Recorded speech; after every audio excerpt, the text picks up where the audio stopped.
Great. All right. Welcome, everybody. Thanks for joining. I think this is going to be a really meeting where we really have a chance to talk to each other and kind of digest all that we've learned and think about what we want to present or share to the councils. So that's, I think, the primary purpose of today. But before I do that and go through the agenda, I don't know, meeting minutes, Jane, anything we need to do there in terms of approvals? They are directly linked in the agenda, but it will drop them directly in the chat now too. Any additions or corrections to the notes from last time?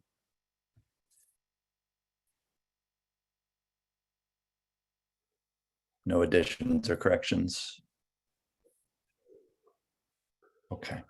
All right. Well, we'll consider those good. So here's kind of our plan for today. Let us know what you think. We thought it would be really, the goal here is in some ways to begin to prepare for an update to the council on October 17th. Jane, is that right, for the meeting? And so we thought it would be good to really start with a round robin, much like we did with a smaller kind of drafting group, to just get a sense of what people think they've learned from the work to date, the presentations, the information we've gleaned. And what we'd like to do to kind of keep that kind of moving is kind of, rather than everything you've learned, pick one thing you've learned, say a little bit. We'll go through, our work group members here, and we'll go through a few rounds to kind of get out some of the key learnings, just to kind of see what those things are. And I think that's kind of the first thing we want to do, and digest that a little bit as a group. We'll give a chance for public comment, kind of along the same lines, ask you, the folks who've been kind of attending regularly, what you all believe you've learned. Then we want to take a poll, if I can get Mentimeter to work right, on some propositions that we put forward. They're modified from the Ag and Eco propositions from the original document, but they're similar or just kind of evolved. So we'd like to do a poll of the members about where you're at with those, not to give a definitive answer, but to kind of see where the group is on them, and then we'll have discussion about them. And we'll also have a chance for public comment on that as well. We do want to get a sense of what you all are thinking about this work group beyond October. So we want to kind of ask about that.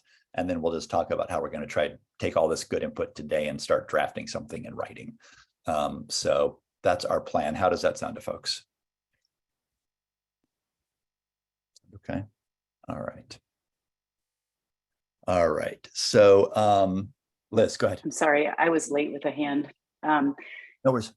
Do we have, I've clicked through the agenda yesterday, so I may have missed it, but do we have the draft or the proposal or whatever form you want to call it from the working group? Your agenda said work off. Okay.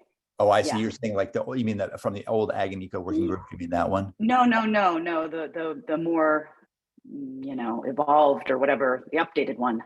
Because I saw on the agenda we're working off of what we started with originally, and I had thought that there was a group narrowing down. So if we have had it, just point me to it. If we haven't had it, I guess why not?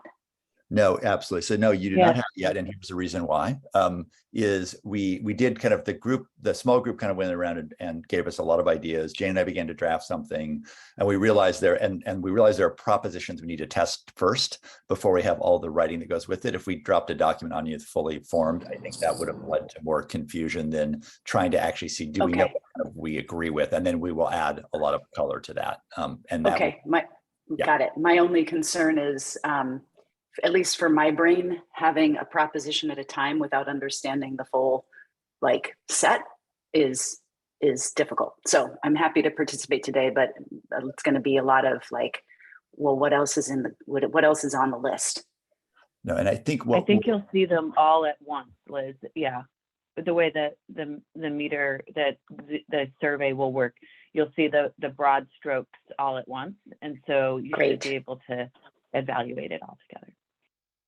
And Liz, to your point too, and to everybody's point, this is an iterative process. So the polling is only to get a sense of the group, and it's for deliberation, not for finality or decision making.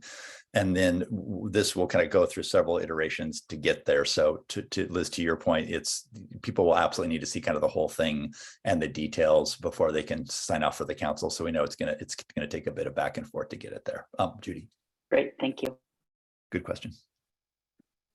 I agree. I think that list should be present to eliminate a lot of duplication and to give us a starting point.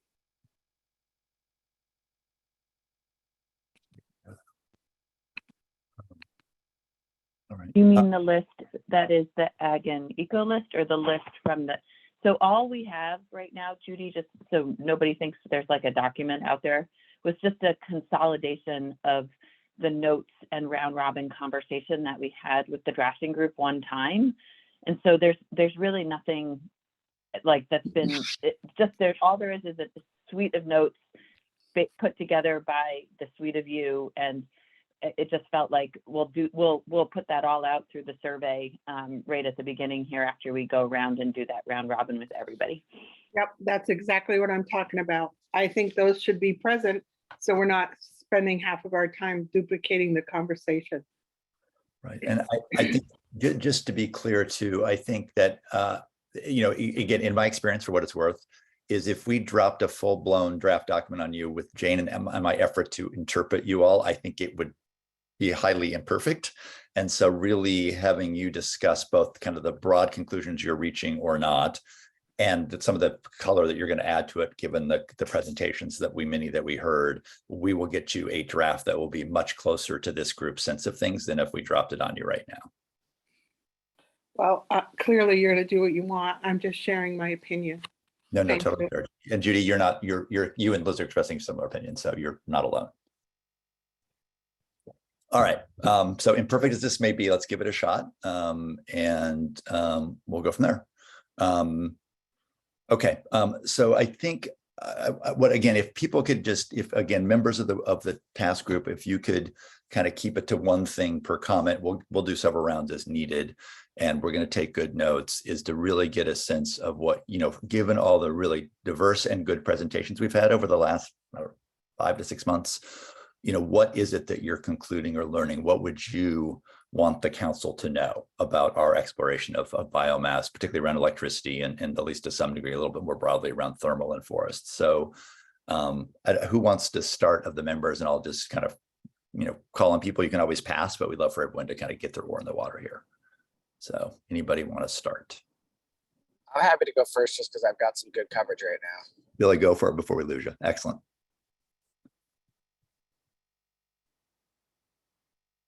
Billy, go for it. Famous last Vermont phone. Did we lose him? All right, let's give him 10 seconds. If not, we'll come back. At least I thought I did. Okay, Billy, go ahead. I'm here, but maybe I should. Yeah, you're fading in and out. Okay, and if this doesn't work, let me know. I'll wait till another time. Give it a shot.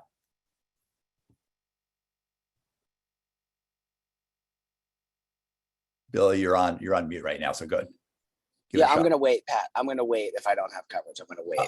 Okay, no problem. Okay, got it. All right, somebody else.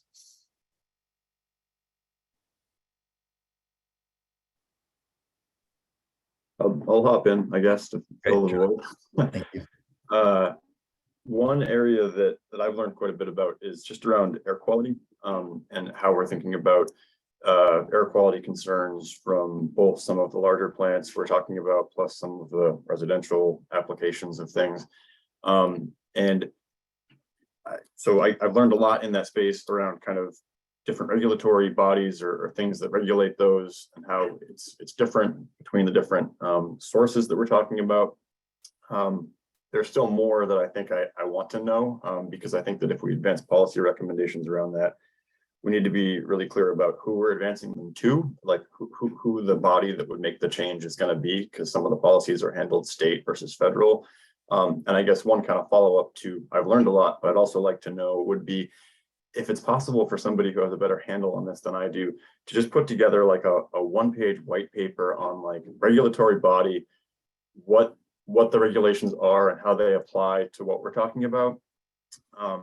Just so we can have kind of a concise summary of, this is the entity that regulates this, here are the standards that are applied to these, and have it in one place. Because I think, again, if we're going to be talking about recommendations around changes to that kind of stuff, I think, at least for me, I want to be clear who is the one in charge of that, who regulates it. And if we have that document already, I apologize for not having seen it or remembered it.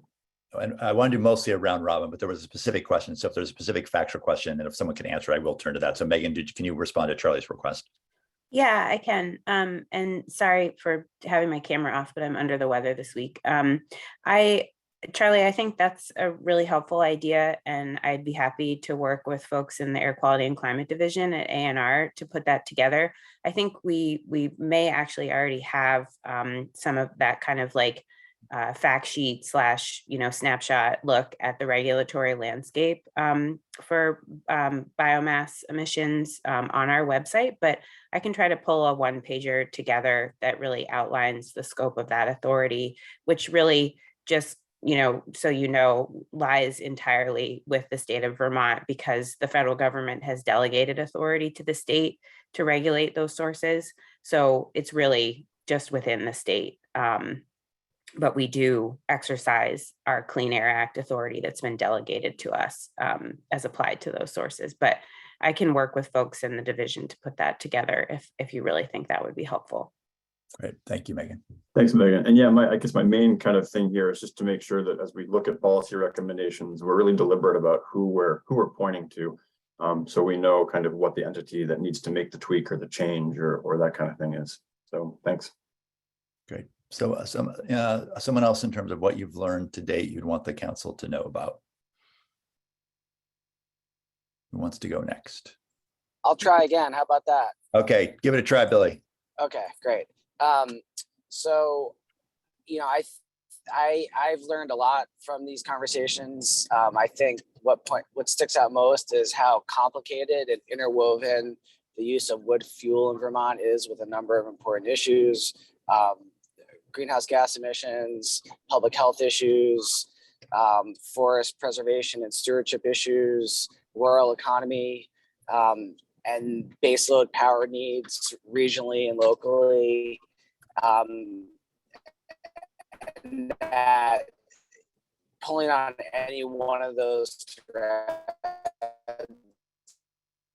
without being mindful of the implications on the other effects, and that while we've learned a lot here, there's likely a lot more to learn around the implications of any decision. I'm not suggesting we should make decisions, but just that this is a very rich topic with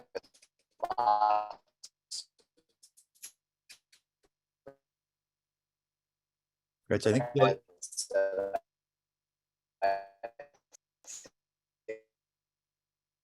Billy, I think we got 90% of that. That is, there's lots of different threads. Pull on one has kind of primary, secondary, even tertiary effects on others.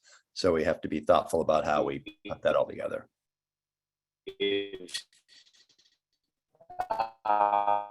Investigated, but many of which we still have a multifaceted aspect. Great, thanks, Billy. I'm done. So sorry if I faded out. No, I think we got 90% of it. Broadband will be our next conversation in Vermont. Okay. Anybody, other members? Judy. Yeah, I guess what I learned was a lot of confirmation of what I already knew. Things I had always questioned, the comment that McNeil says that they were neutral, but what do they call it? They had carbon neutrality. I'd always questioned that, and I learned that it's not true. They're not carbon neutral. And I learned that wood is not as efficient a source. And I learned about all the health issues and the land issues that burning wood causes, which again, I always suspected, but I had confirmation on. And I also learned that there's these siloed, unbalanced grading of knowledges. Judy, say a little bit more about that last point. Well, people seem to have a specific knowledge about a specific area, but it's not always braided together with all the other ones. It's stuck in their silo. And when you put them together, when you hear from all the perspectives and all the sides, then you can understand and have a better picture. I also am frustrated about the system. And I learned that everything we probably do and every recommendation we probably make will be considered by the Climate Council, and because they're businesses and organizations who thrive off from climate change, that what we say will probably not make a difference. Great, thanks, Judy. Richard, you're up next. Yeah, thanks. Several days ago, I circulated an email that laid out where my current thinking is, and I won't try to repeat that. If you could take a few minutes to look at it, you might find it interesting. I'm addressing the other members of the task group. Like others, I'm impressed by how complex this domain looks, and how many different elements there are. The conclusion that I drew from listening to all these different perspectives is that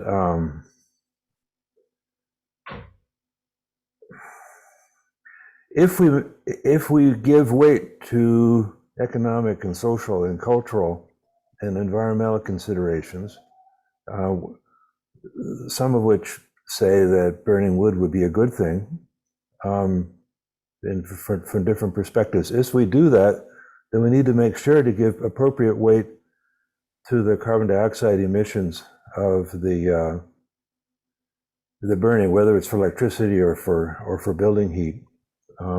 And if that means a net increase in our inventory compared to what we've reported before, then, and we have a fixed goal of how much carbon we can emit, then if we're going to emit more from wood, then we have to emit more, we have to emit less from something else, from some other part of the overall plan, if we properly account for the CO2 release from burning wood for electricity and for heat. So that's the main thing that I've learned from for this round. I have another one for the next round. Great. Richard, thank you so much. All right, others who haven't gone yet, something that you've learned. Adam.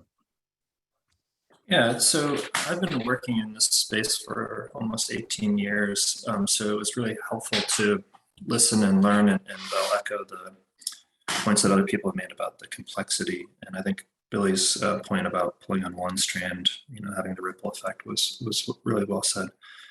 For me, I think it was something that Tony D'Amato pointed to a Harvard study about the illusion of preservation.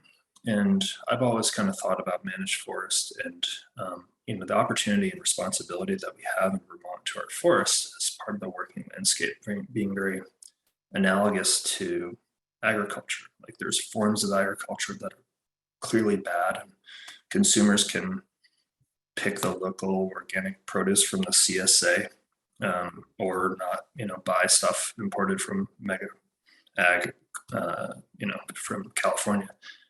That the parallels and the responsibility that we have for sourcing our wood responsibly and locally. And that study, what was interesting to me was the fact that, if we apply NIMBYism in terms of managed forests and integrated forest harvesting as part of that working landscape, that we shift that burden onto other places. We all consume wood in our daily lives. We saw a public comment from Marcus Bradley via email just on that point. But I thought that study, while anecdotally, I think many of us think about that and have understood that concept, to put it into a study and put a finer point on it, I thought was really interesting and eye-opening. And for me, I feel like, if we don't do it in our own backyard, we have less ability to do it right. And we have a responsibility and an opportunity to do it right in our own backyard. So that I thought that was an interesting thing. And that's not like about advocating for wood power generation. That's just for like managed forests in general, just in terms of what I was saying there. Yep, Adam, thank you. Who's not gone yet? Chase, you're up for I'm it. happy to jump in, Pat, if that works. I am struck by in this issue, I think perhaps more than most issues that are taken up in the context of the Climate Council in Vermont, the real need for a just transition conversation, because it's pretty clear from discussions and things that I have gleaned from especially members of this task group, not even so much the experts who came and spoke to us, but really from folks like Charlie, that there are real people in Vermont who have real jobs that are bound up in the forestry sector.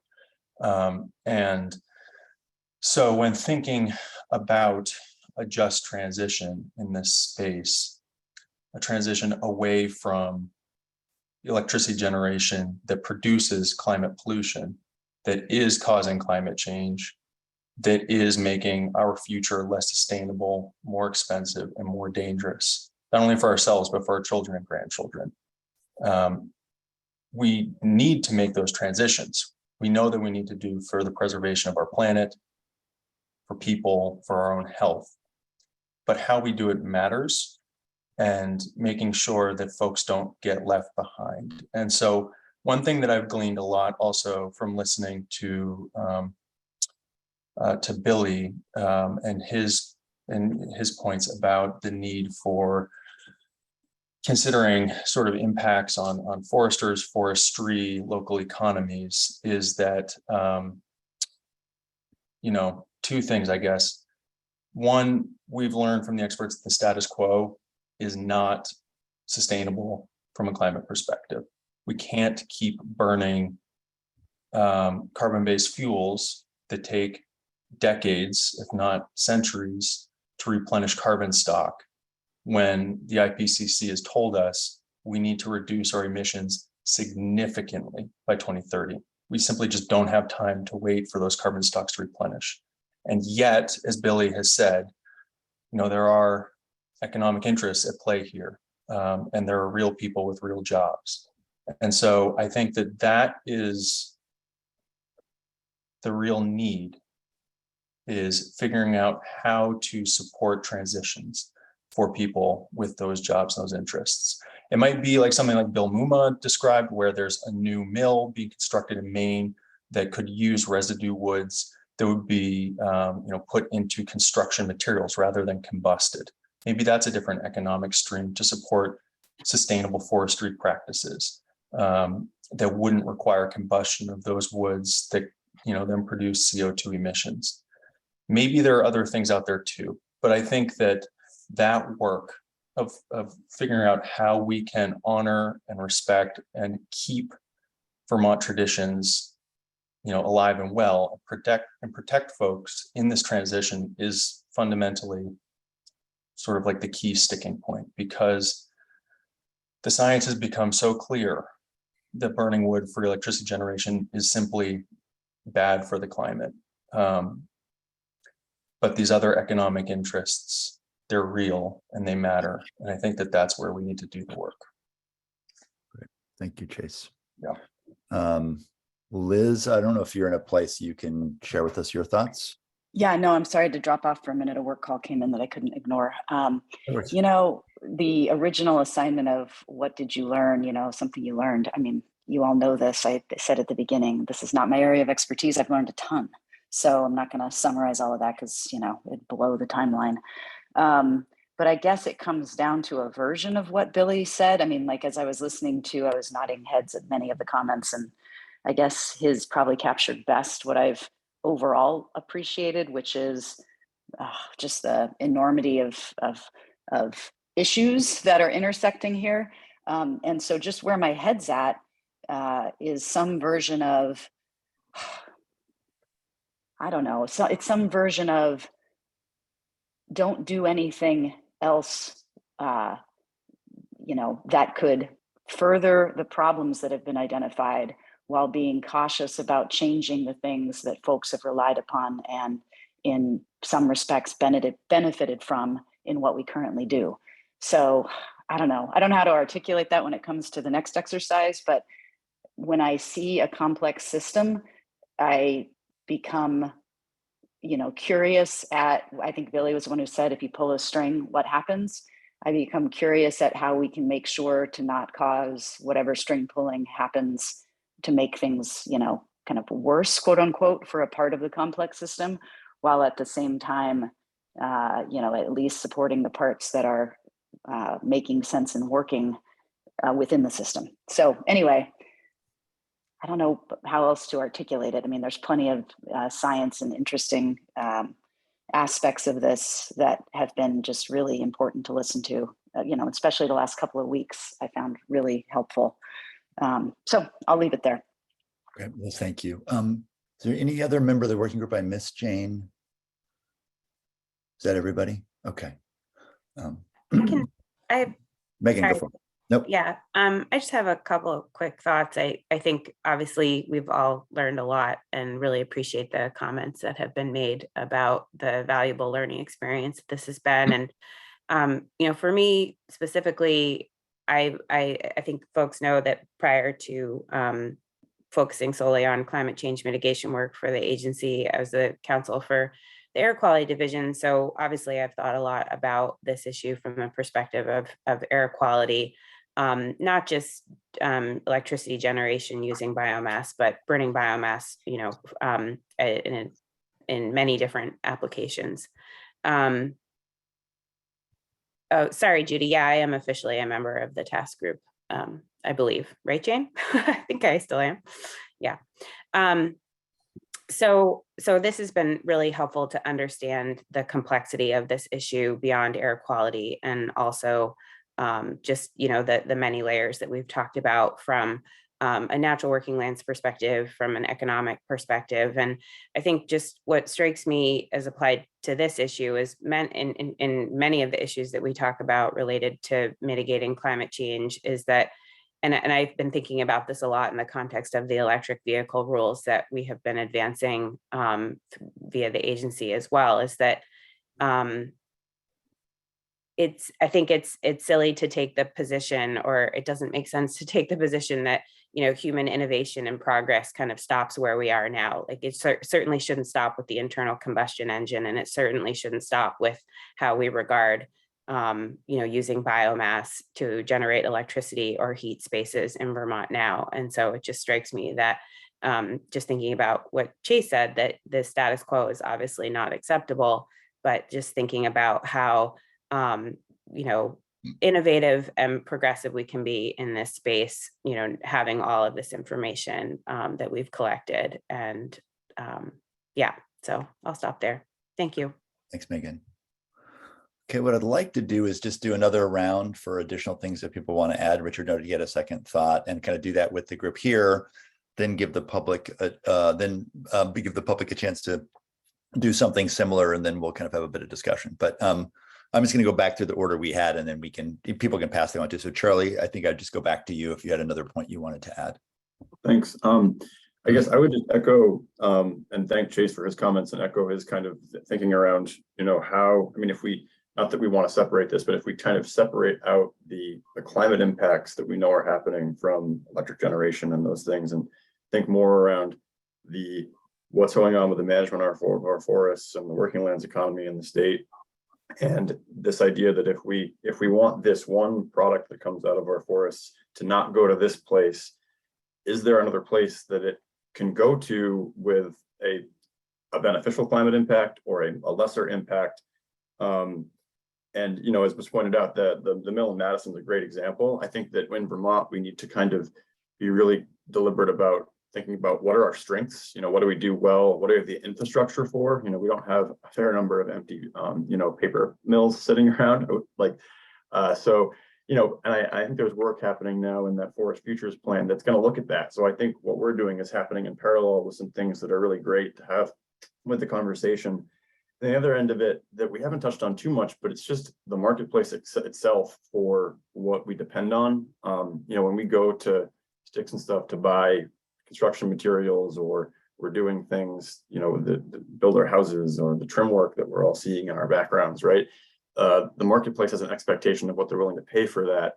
And there's also maybe a conversation to be had around, you know, do we need to pay more if we're going to be doing something that potentially takes a revenue stream that is now feeding into this system and remove it for the reasons we're talking about? You know, does that then kind of increase the back end of the marketplace so that the public has to understand that if we want the ends that we're talking about, the public as a whole needs to understand that, you know, that will increase costs of things, which I'm not saying is good or bad, but there's this broader kind of element to the conversation there that I think is important. Great, thanks, Charlie. Billy, I think you were next if you have reception.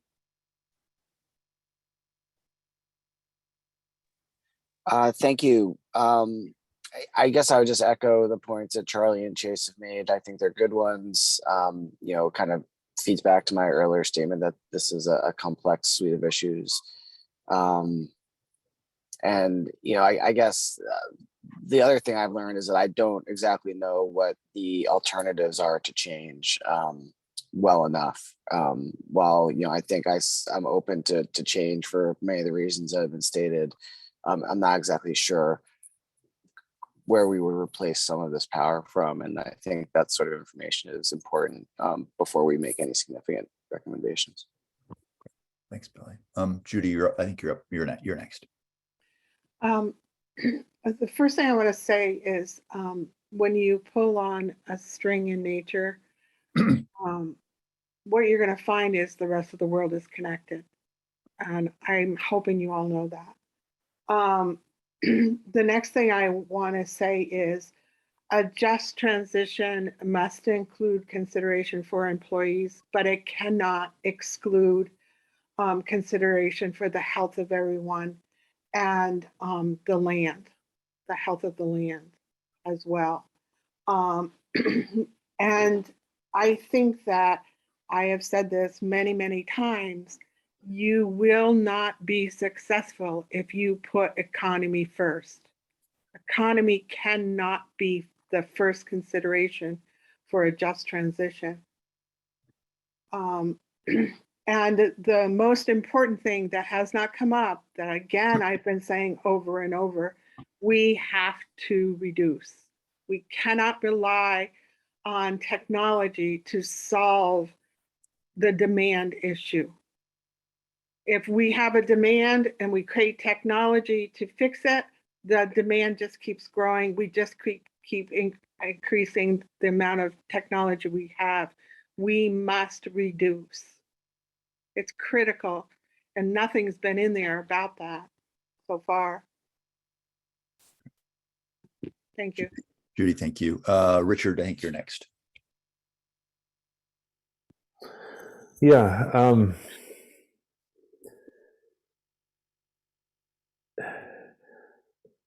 As I've said a couple of times before, the fundamental reality is that you're taking carbon in a solid form in a forest, whether it's slash or whole logs or tops or limbs or whatever it is, and burning it.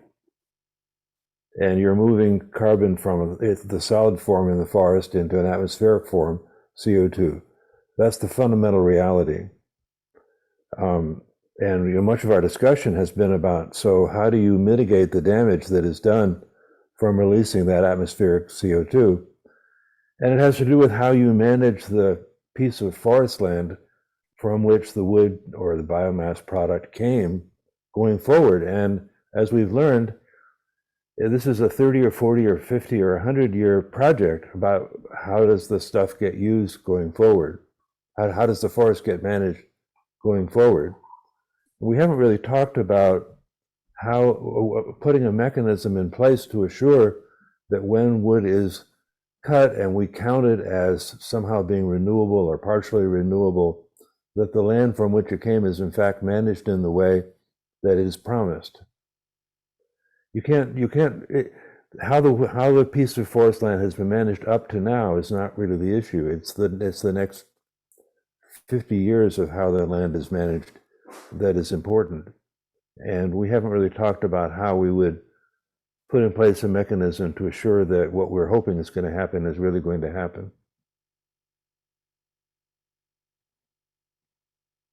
Thanks, Richard. Let's see here. Notebook is backwards. Let's see, it was Richard. So I think Adam, maybe you were next. Yeah. So I kind of think about this in the big picture. I mean, a third of our energy is for heating buildings. A third of our energy is for transportation. A third is for electricity. And big picture, we're trying to get to 90% renewables by the 2050. We have huge climate change and GHG mitigation goals. Electrification of the thermal and transportation sector will triple our amount of electrical load in the future. I think it's important to remember the scale of the all-in strategy of electrification to simultaneously electrify our buildings and our transportation, and the amount of load growth that presents, I don't think has been an element in our conversation. I want to just raise that as a very big picture. And so the question becomes, how fast can we deploy storage as a mechanism to green our grid, use less combustion-based forms to balance out intermittent renewables between solar and wind? And can that deployment of storage happen fast enough to not just mitigate the load growth and baseline, but also the timing of use of electrons is vital. And so really this comes down to like, what do we have as strategies for doing that? And what are the holes, and how will the market push to backfill those holes? I'm not advocating that, wood power electron generation is the solution by any stretch, but I think it's an important part of the conversation that I don't think has surfaced in the discussion thus far. So I thought I'd throw it out there. And the last thing I would want to do personally as a Vermonter, responsible person, is to put in an air source heat pump and then create more demand for wood-fired power, electric generation as a means to do that, because they're burning it at 20% efficiency when I can use my wood stove at 80% efficiency to meet that thermal load. So that irony to me is something that it's probably not going to happen, but it's like something that's always lingering in the back of my head. Thanks, Adam. I think Chase, you were next. Yeah, so I just would note that we have not actually heard from community members who live adjacent to McNeil. And we have identified that area of the old north end of Burlington and across River and Winooski, are places with rich cultural, ethnic, socioeconomic diversity in a way that is pretty unique to the state of Vermont. And so I don't now, by saying what I'm about to say, do not speak for any of those community members at all. And we haven't heard from them. So I just would note that Judy, you live in the Old North End, so we've heard from you, but we haven't heard from other folks that, if Vermont decides to continue a policy in which it burns wood in a facility located adjacent to communities that are racially, ethnically, and socioeconomically diverse and historically disadvantaged, underrepresented, and harmed, to then transport the benefits of that electricity and that heat to other parts of the state, or up the hill to the University of Vermont Medical Center, a wealthy, predominantly white institution that is tasked with with helping people overcome health challenges and live healthy lives, then we need to recognize that we are supporting a system of disproportionate harms on communities that have been disproportionately harmed over time for the benefit of communities that have disproportionately reaped the benefits of systems that exist. And so there are real environmental justice considerations here. This is like a situation in which we really have frontline communities who are really impacted by toxic air pollution for the benefit of other people. And so that's something that really should be part of the conversations and hasn't been part of the conversations enough until now. Great. Thanks, Chase. Liz, I think you're next. Yeah, I'm sitting in the parking lot, so I hopefully still have good coverage. I don't need to add more to my prior comments. The two things that have come up that are kind of separate from those, obviously the conversation Adam brought up about electrification and what the needs are in the future is a complex one, since transportation that will be electrifying will also become a storage resource. We've seen, and other utilities have seen, V2G actually now happening. So I think even those conversations in terms of just because we electrify and grow load 3 times doesn't actually mean that's the level of generation that is needed when you take into account management and storage strategies, as he points out. So I think it's an important thing to keep in mind. I also don't think that it will lead us directly in this subgroup to what our recommendations in the near term will be. And I hear Chase and others' comments about the community in Burlington. And I don't know if there is more to be learned from BED in terms of when the plant generates. I hear the comment about benefit to other communities. And, I live in Burlington. I do have some understanding that when McNeil runs, it's because Burlington has a need itself. And so thinking about how benefits are shared and communities are supported over time, even within the current structure, I think is an important conversation to have. And again, it's complex because what's BED going to be buying instead, and what communities are impacted by those resources? And I know Chase appreciates that because we've talked about it before in this group.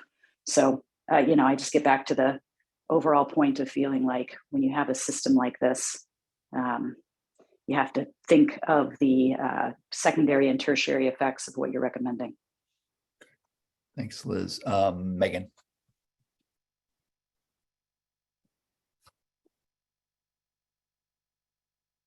Megan, anything else to add? Megan? She might have had to step away, I'm not sure.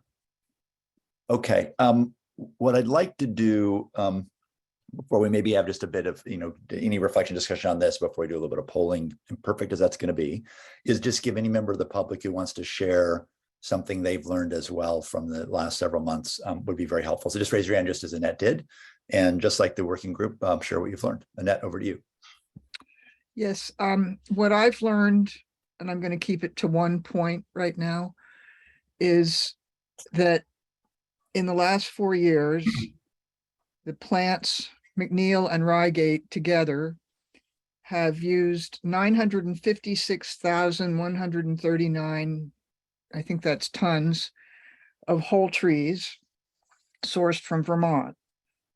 Whereas the two plants together have used 1,213,572 tons sourced from New York, New Hampshire, Massachusetts, and Connecticut. Now, the Rygate numbers came in a way that were added up. The McNeil numbers came in a way that I had to add up each county.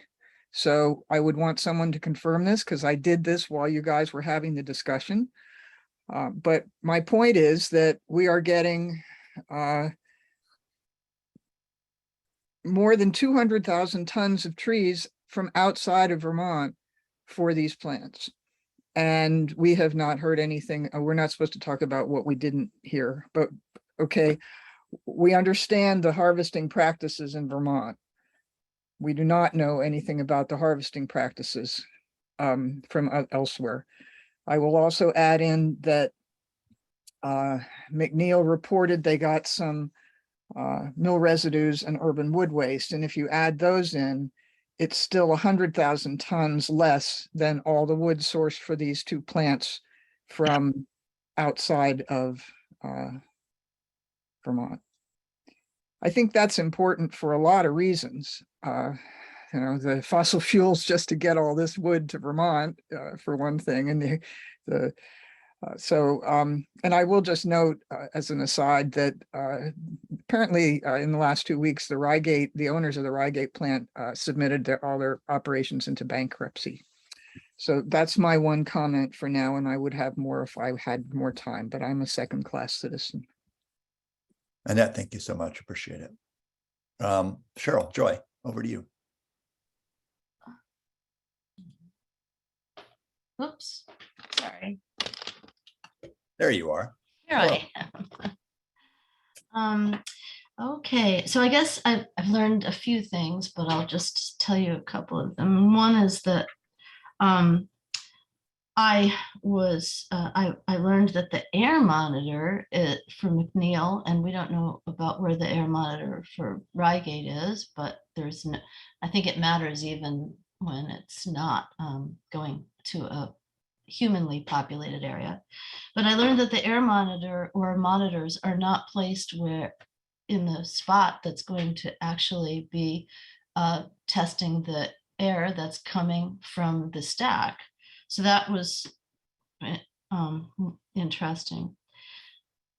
I also learned that we are, for some reason, not valuing, we don't have a way to count the fact of the intact forests and their sequestration and storage. We're not taking that into consideration for some reason. It's not part of the equation, the value of it, and that I think that we need to. So that's another thing that I've learned, that we're not using that information, that they're so strong and useful sitting there by themselves without having anything done to them.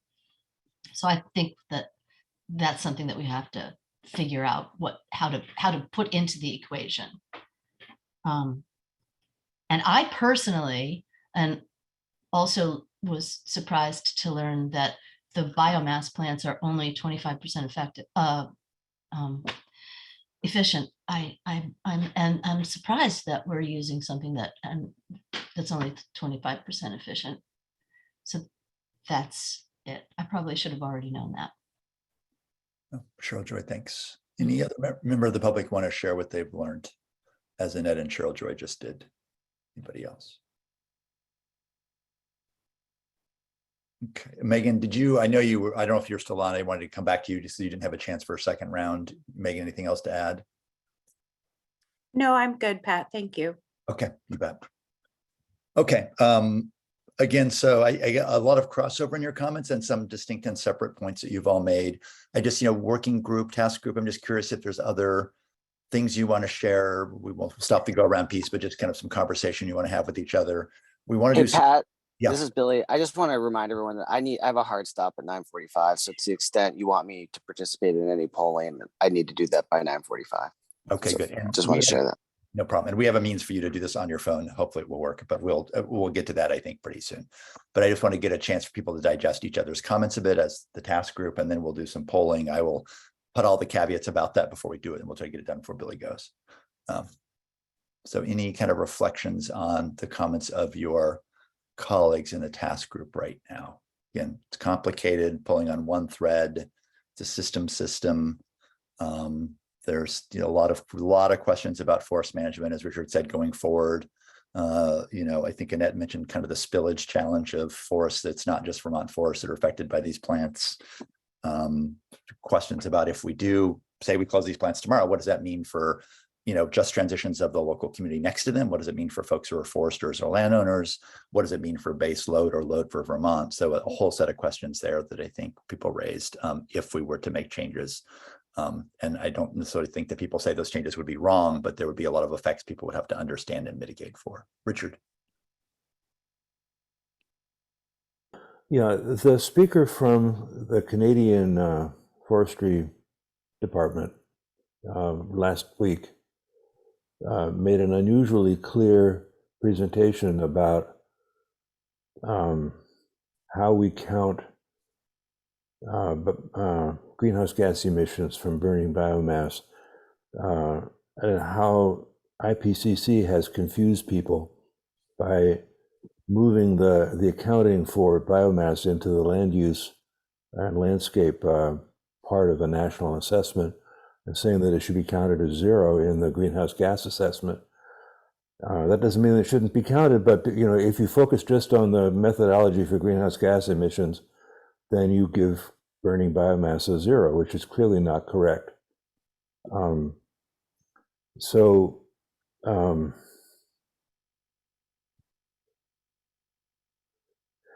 I think we if the question you're asking is how much greenhouse gas does a particular country or state or county emit, then you would combine the landscape analysis with the smokestack analysis, the greenhouse gas inventory, to make the total picture. When you are looking at a particular facility, you say, we have to replace the heating system in this building. How should we heat this building? Or we have to design. We have to replace our biomass burning electrical generating station. What fuel should we use for the replacement? If you're asking that question, then you have to look at the total picture and consider the alternatives. You can't look at the atmospheric emissions from natural gas that you might use for fuel, or fuel oil that you might use for fuel, and not look at the emissions from the wood that you might use as a fuel, the biomass that you might use as a fuel. So, I mean, I'm perhaps repeating myself. I think we need, it's probably worth going back and looking at Laganier's presentation, the early part of it, where he discusses how it is that people got the wrong impression of what IPCC is recommending. He did a very clear presentation of that. Great, thank you. And Richard, that may be one, that's not something we'll pull on today, but that kind of point about the accounting is something probably that you all reported to the Climate Council to be clear about would be probably very helpful. Hey, Pat, I have a quick follow-up on that. You bet. Just something I'm frankly confused about is that I heard both Buchholz and the fellow from Quebec say that our existing plants have likely paid off their carbon debt, which I don't know what that actually means in the context of this conversation. And it does seem inconsistent with other statements and data they presented, but they both did say that. And at some point it might be helpful to understand what is implied there, because it confused me. So yeah, I didn't understand that either. Thank you. Yeah. I've got Judy and Chase, and also just aware of Billy's point. I'll have maybe a quick comment from Cheryl before we go to polling. Judy, go ahead.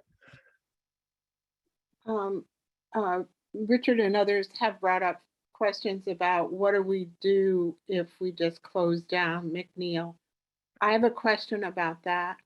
I understand that we are the only state in New England using Hydro-Quebec power because it's so cheap. And because we're using it, it's so cheap, Burlington McNeil is selling their credits out of state because they're so expensive. If we started using those credits, would that help? I mean, all they're doing is making money off it, right? So we're using Hydro-Quebec, which is low, and for electricity, and they're selling high credits out of state. So what are our benefits? Judy, could you just clarify what you mean by credits? I don't think I understand. Are there carbon credits that McNeil sells, Judy? That's what I've been told, yeah.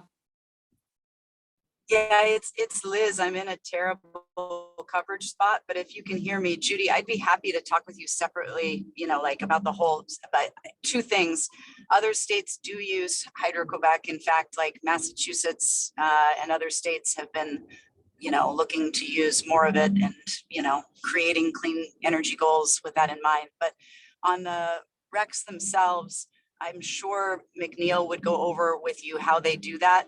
All of the, for any sale, whether it's for those or others, it's directly passed back through to customers to lower rates, which is important for people to know because that's another impact.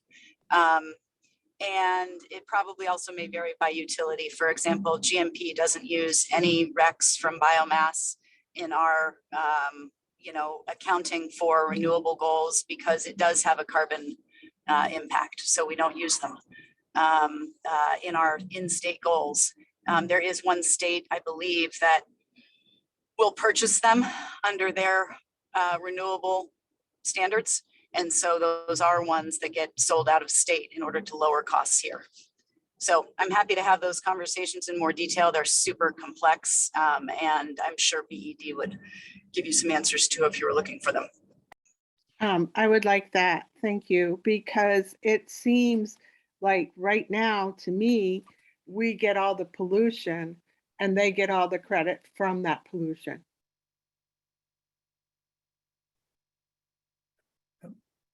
I think, Judy, an interesting, actually complicated issue that you raise around the kind of question of how these RECs work in the system, what it actually means practically for a number of things.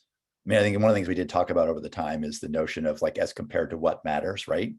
So if Vermont's primary sources of electricity are very, very low to no carbon, then comparing the biomass plants to them, I think is self-evident.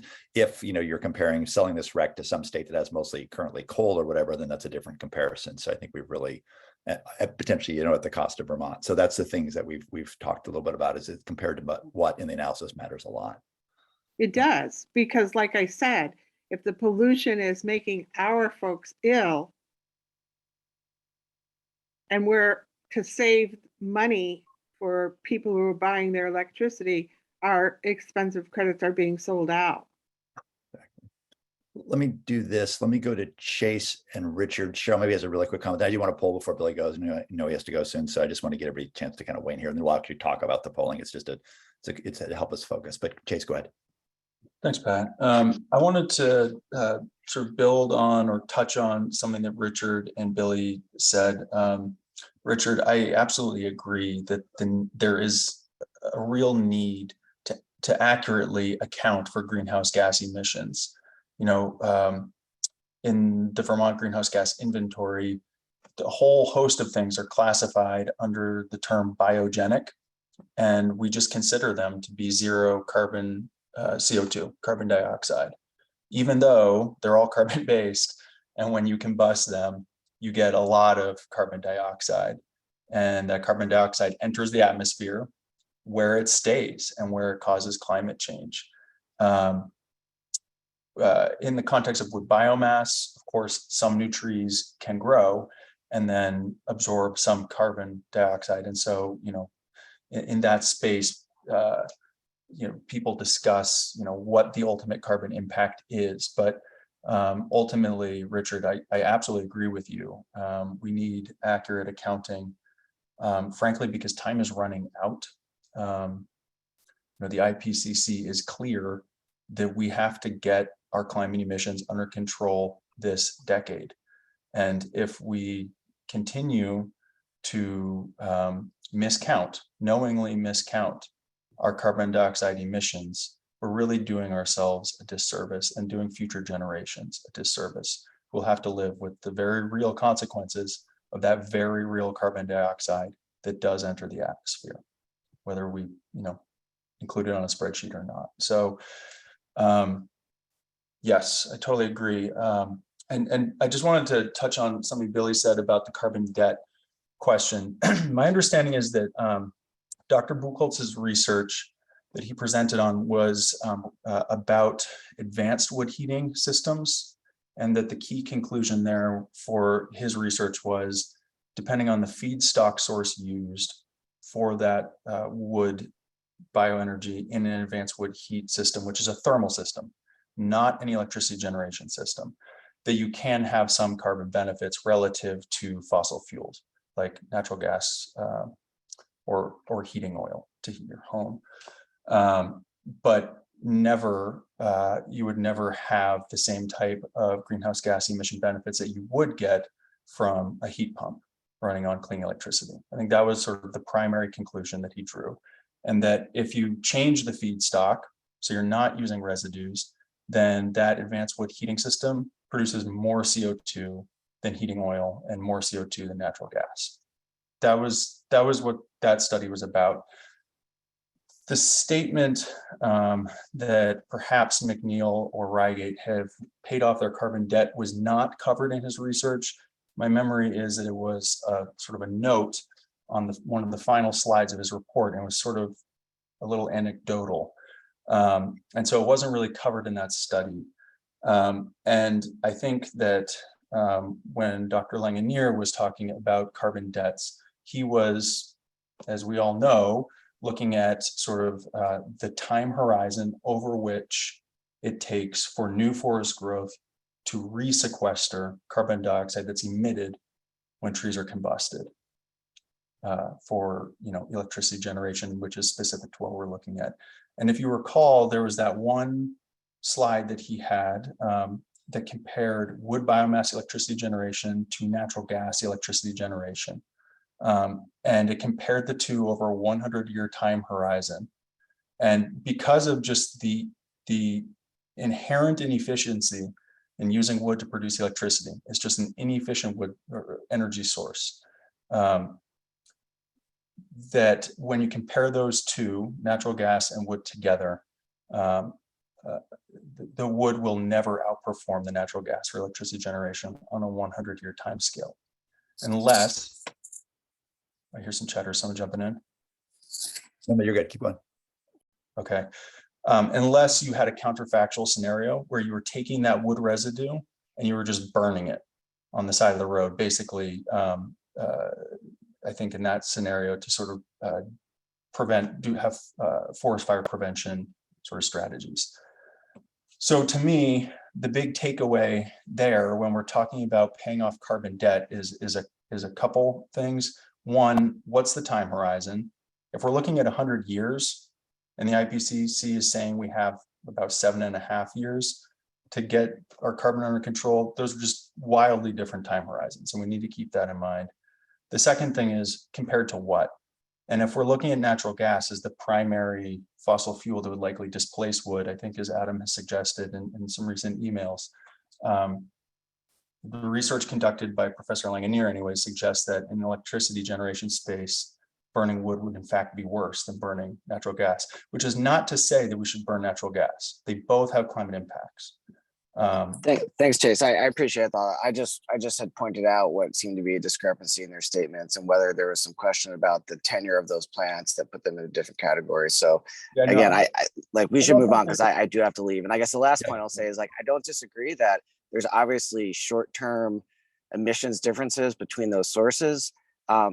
Given Vermont's position regionally and globally as an emitter versus our role as a resilient and adaptive key for ecosystems, natural communities, and wildlife, I'm much more focused on our 2050 net zero goal and maintaining a forested landscape, and feel that that counterfactual of forests being cut down and burned to make way for houses and things of that nature, if our forest products economy fails, is a very real possibility. So that's like the thread of complexity that I'm most focused on here. But thank you for your explanation of their work. I appreciate that. Can I have get Richard? If I just finish real quick, Pat? Yeah, you could. Where I was driving at that, and I'm sorry for being so long-winded, I should have gotten more to the point, is that there isn't in fact a discrepancy.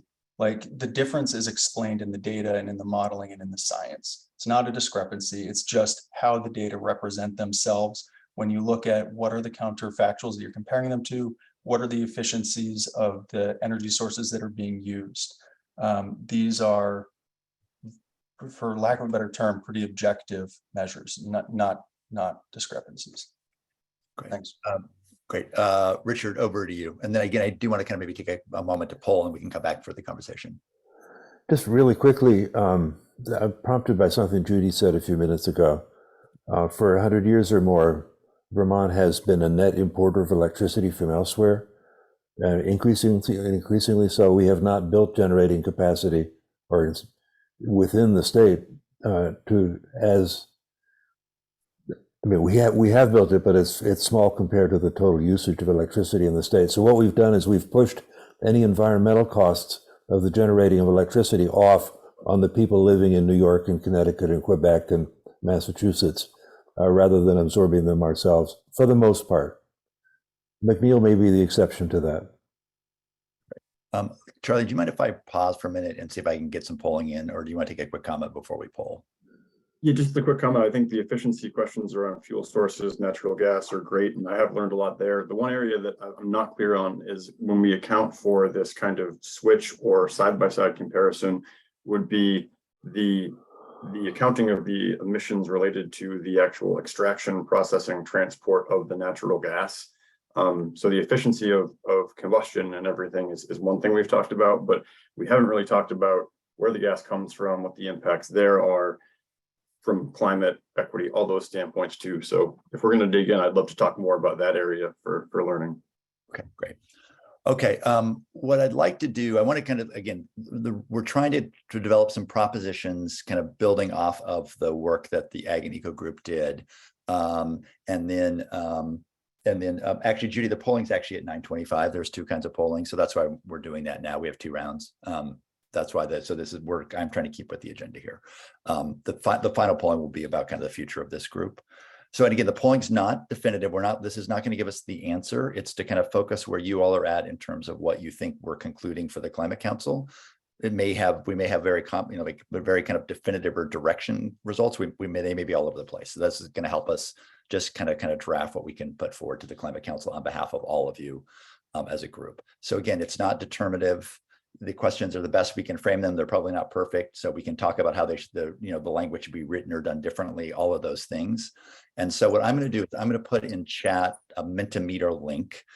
So you have to go either on your phone to kind of your some kind of web server or on your own computer. And what you do is you go into this, and there's actually two slides. So I move them from my end and then you'll see them. And I would just ask that just task group members vote, because we're recommending on behalf of the task group. Certainly we'll allow the public to comment on the results in a little bit here, but I want to just have just the task group go. So the Mentimeter sort of thing is in there. And if people can weigh in, there's two questions to start. I will actually, I'll try to share my screen so you can see them. And there's two questions that are these are kind of findings, but they're just broad statements. One is about what you've already said. This is a really complicated story. And then the second one is just that I think what we kind of explored a bit, but didn't fully go into, is this complex relationship between biomass for heat, electricity aside, and what that means for Vermont's forests. And we would have to understand a lot more than we do today. So just want to get a sense of where people are on that. And if the task group members could weigh in here. And that, well, all you're seeing is an average, and the wave there is the kind of distribution. So you can see that. I tried to turn it off so you could poll first without seeing the polling, but it went back on. So I can't figure out why Mentimeter keeps turning back on my thing, but in any case. Okay. I've got 5. I think we've got a few more members. So anybody working group want to get everybody who's on the task group to weigh in here. So I think I've got 5 folks who weighed in. So Judy, you're on mute. Judy, were you able to poll? Judy, you're on mute, by the way. I'm trying to figure it out. Take your time. Okay. Take your time. Can you explain the wording of the second question? Is a little confusing. Yeah, it's not terribly well worded. What we were saying is, regarding, we've talked some as a group about biomass for heat writ large, whether that's for schools or for individual wood heat. And and its relation to what it means for Vermont forests in terms of how much, and for broader questions about resilience and, do we preserve forests? Do we forest in a particular way? What particular way? Can we control and manage that? So it's just that whole question of forests and heat I think we covered it some, and we just realized there's a ton more to learn. That's the intent. I realize it's not worded terribly well. Richard, did you have a?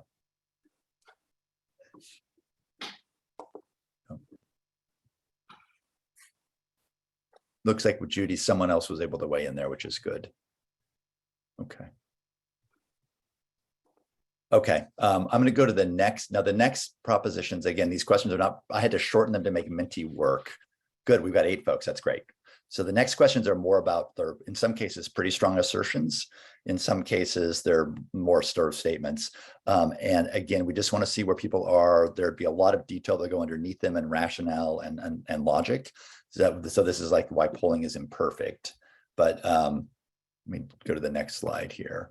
So this is putting all, to Liz's point, this is putting kind of all 5, and it's built off the Ag and Eco. So let me just walk through them before you kind of weigh in. So the first one's a proposition that new large-scale industrial electric generation biomass facilities in Vermont should not be built to decarbonize Vermont's electricity production spelled wrong. Second one is the 2 existing biomass electricity facilities should not be expanded to generate more electricity. The third one is more of a statement than a conclusion, but the specific expansion of the McNeil plant for cogeneration poses unknowns and risks. The fourth statement is improvements without expansion for efficiency could occur as long as there's no increase in adverse impacts like more emissions or community impact. And then the last one is if to phase out the 2 existing electricity biomass facilities would need further analysis of impacts across sectors. And that's probably imperfectly worded, but it's getting at the notion that if you were to phase them out, you'd really need to understand all of the various impacts that people have named. So that's really more of a further study comment than anything. Liz, go ahead. I just want to make sure that on the 4th one, what you mean there is improvements for efficiency without expansion, not improvements without efficiency.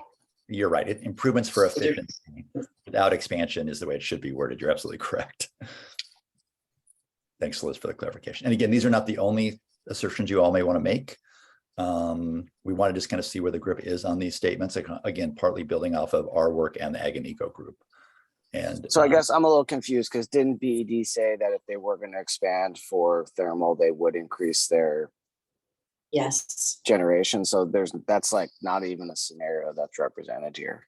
Well, in terms of Billy, in terms of number 4, there's potentially ways they could increase their efficiency. It has nothing to do with thermal. The 4th proposition is just about if they can improve efficiency without sort of increasing their footprint or their expansion, quote unquote. That's not real, but I have to leave. I'm sorry. No. Yeah, and the word expansion is physical versus. I mean, I'm not. That might be a skip, just given the wording. But thank you. Yep, no problem. And to Billy's point, actually, we did not necessarily explore whether McNeil could be more efficient thermal aside. So I'm not sure I actually agree with this statement, but in any case, kind of want to see where people are. Yeah, and take your time to kind of weigh in here. And again, we can drop some of these propositions you all may decide we don't want to say anything and we can drop them. So, and there are other propositions that we could put forward that we haven't captured yet.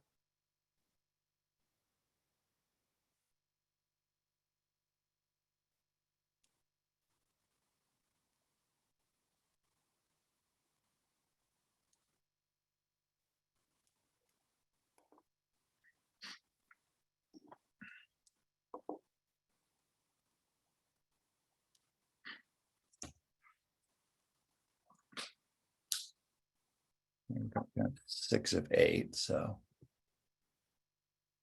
give people a little more time to weigh in.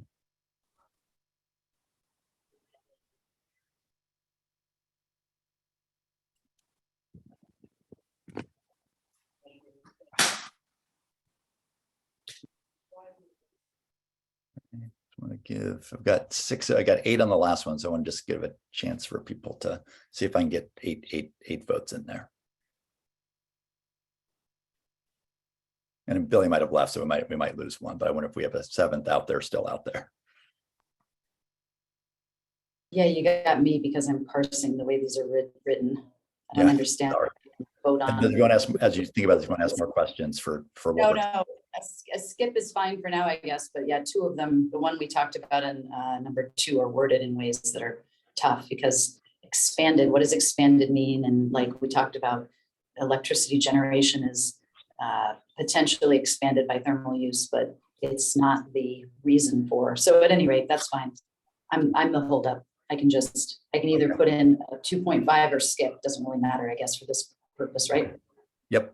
Yep. Liz, if you can weigh in, even if it's like you want to put in a 2 point, whatever, do it. If not, Yeah, I hear you. let me give you 15 seconds, then we can kind of see. Okay, there we go. Appreciate that. Thanks. Okay. Thank you. I appreciate that. I know it's imperfect, but it gives kind of a sense of where the group is. I think what we could say is on one, I think there's strong support. 2, strong support, but maybe a little bit of, we need to talk about that a little bit more. 3, I think maybe more Midland. 4, maybe something we just don't address, I don't know. And then 5, again, pretty strong support, but probably a bit of discussion. So that, again, this is just to kind of get us going there. So let me do something with my screen here, by the way. Just let me do one thing, which is I need to, all right. Okay. All right. So any reflections on those findings right now? And I'm curious if there are, in addition, other propositions that you all that aren't in here you think this group should assert to the council. And again, what we'll do is, I think to Liz's point about lack of clarity, we'll try to put some of this now in writing, given the feedback, and then you all can look at it and we can do a lot, next time we can do a lot more kind of wordsmithing and fixing. But Richard, over to you. I'll just say that when the question that said this expansion would pose unknown risks, I said no. I did not agree with that because I think it poses known risks. Gotcha. Good. And exactly, comments just like that are helpful now too in terms of this. Chase, go ahead. I agree with Richard, but I would say that there are some unknown risks. For example, I think McNeil currently runs like 40-something% of the time. If it were to start producing, heat that would be required every day for much of the year. I see Adam shaking his head. Perhaps the UVM Medical Center wouldn't need heat during the winter, spring, and fall, but it would seem to me that if the heat were being generated for them, they would need it on those cold days. And so what I'm trying to do now is identify an unknown risk. I don't understand how, if McNeil is only running 40-ish something% of the time, but then would be required to provide heat for a substantial chunk of the year, how that wouldn't then impact, the overall days that they operate. And so I think we've heard that the expansion would be like less than 10% from current combustion levels. And for me, I'm sort of identifying that I don't understand how that shakes out. I'd like to actually see some numbers, because it would seem to me that, substantially more combustion could in fact be occurring or would occur. We don't know, or I don't know.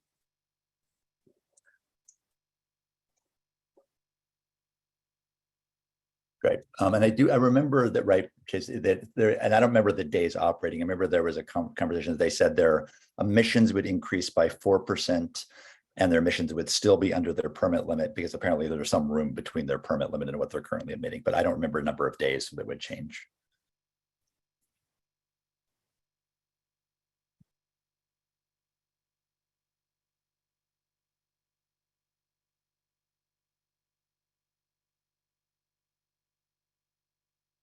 I'm curious if there are other propositions, again, any other comments just like you're making just about this, and then any other propositions or assertions you would want to share with the council. I think there's some findings, like Richard said, about the accounting we thought we'd put in writing, and some other things too, but just curious as other sort of recommendations or assertions at this point you would want to put forward.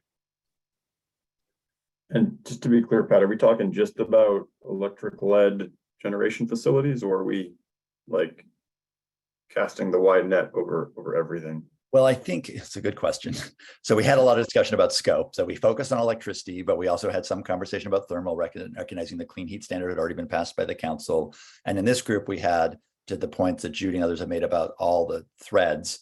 We've had a lot of conversation about forestry writ large, forestry vis-a-vis, GHG and carbon emissions and all that. And then some of them tied to kind of forest management and jobs and potentially the use of wood for thermal as well as other products. So if we wanted to, I think we couldn't probably draw broad conclusions on those things, but we certainly could say something that we talked about them. And so up to you. Patrick, I don't know. I mean, we went through all that big rigmarole about what our scope was, but I don't know. It seems like we should be talking more about regulations and controls for these backyard boilers. They're putting out some bad stuff, and I don't know if that fits into our scope, but it does seem like we should be talking more about that and making a recommendation. Right. And I think, Judy, if you correct me if I'm wrong, I think one thing we did hear from the public health experts around air quality is that, particulate matter emissions, 2.5 sort of particle sizes, because they're so small, whether it's a tiny bit or a whole lot, they still have health impacts. So there are air quality impacts to wood burning, regardless of scale, and that those are real. How intense they are, maybe another matter, but. Well, and the fact that they're not always burning wood. Yeah. As Charlie brought out, Pampers.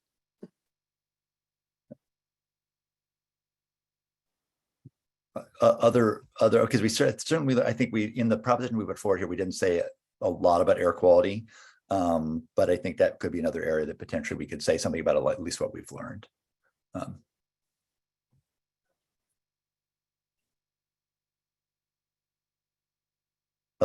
Other propositions people want to kind of put forward to be thinking about.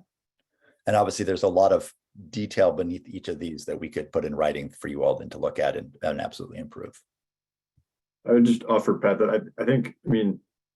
I guess I wasn't quite prepared to put these forward today. So I think I might personally need a little bit more time to kind of think back through and think about how things might be phrased. So I guess personally, I'm not prepared to put forward well-articulated statements like that today.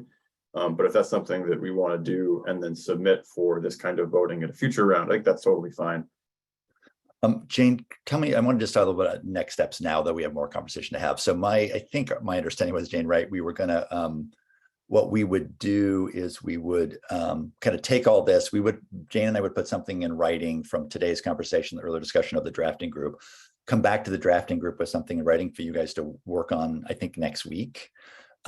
People certainly could submit stuff to us via email too, for sure. And then the drafting group and us would try to bring something back to this full group the following week. Charlie, to your point, we got to iterate on this one.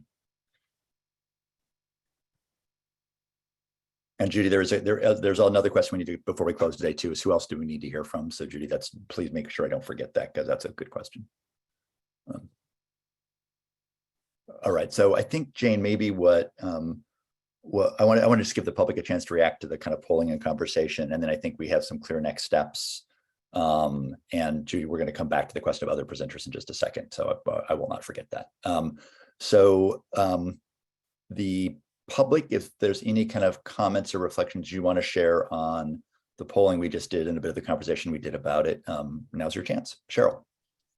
Yeah, I don't really want to share about the polling. I don't want to talk about that. But what I do want to do is say what I was talking about earlier with the conversation. I had a couple of comments about that. Dr. Rooney Varga did just talk about the carbon debt paid issue with regard to Rygate and McNeil. And so she had an answer for that. I think Chase actually talked about it a little bit, and somebody else put something in the chat as well. So the carbon debt is only paid, it's not paid because it continues to burn wood. You can't burn wood and then not have that affect your debt. So that increases your debt every time you do that. That's the one thing. The other thing was that Richard maybe talked about the IPCC and biomass use and calling it carbon neutral. So one of the things that happened was, of course, that, Europe started burning like a lot, and for electricity, biomass plants. And they're now backpedaling on that all over Europe and realizing the error that they made. And so they're changing the way that they're talking about biomass. I can't give you a reference where in the IPCC that they did, say that. But that's recent, and there are research on that, papers on that, and also people talking about it. They're stopping with cutting forests all over. We were losing all of our forests down in the south due to the biomass electricity in Europe, and also over in Europe, they're losing a lot of their existing old forests because of the biomass burning. I can't remember the Eastern European countries that they're having great detrimental effects. New York Times wrote about that recently. So that's stopping. People are stopping using biomass rather than increasing it. They're scaling back. So that's what we should really be paying attention to, and not scale up at this point, and also scale back, because take a look at what other people are doing already now. Thanks, Cheryl. Thanks, Cheryl. Joy. Annette, over to you. A couple comments. So there are a few issues that really haven't been discussed. One is, and we haven't heard presentations about the impact on biodiversity that all this harvesting is happening. I mean, we've seen some maps that show that around the areas where plant electric generation is taking place, that the carbon density of the forest has declined. And I'm sure that also has an effect on the biodiversity. But I also wanted to speak to that people are alluding to, but really haven't talked about, the value of this base load electricity. And what value it has.